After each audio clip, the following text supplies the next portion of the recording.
Hi hello నమస్తే నేను మీ doctor Kalidas మైత్రి. So ఈరోజు అయితే మనం ఈ వీడియోలో చాలా ఇంపార్టెంట్ విషయం గురించి అయితే ఖచ్చితంగా మాట్లాడుకుందాం. అదేంటో తెలుసా? రక్తదానం.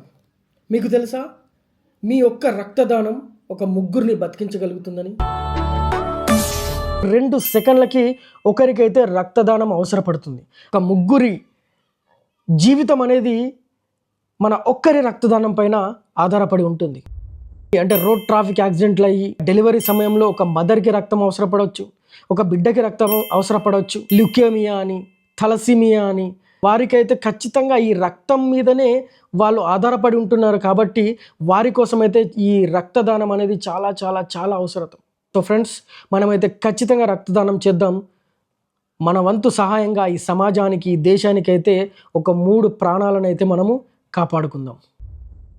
సో ఈ రక్తదానం అనేది అంత ప్రాముఖ్యమైనది ఎందుకు? రక్తదానం ఎవరు చేయొచ్చు? రక్తదానం ఎక్కడ చేయాలి? నెక్స్ట్ అసలు రక్తదానం చేస్తే మనకు వచ్చే బెనిఫిట్స్ ఏంటి? అయితే మనము ఇలా బ్లడ్ డొనేషన్ చేసేటప్పుడు కొన్ని మిత్స్, కొన్ని వాస్తవాలు చాలామందికి తెలియదు. వాళ్ళు మనల్ని భయపెడుతూ ఉంటారు. అలాంటివి ఇప్పుడైతే కొన్ని తెలుసుకుందాం.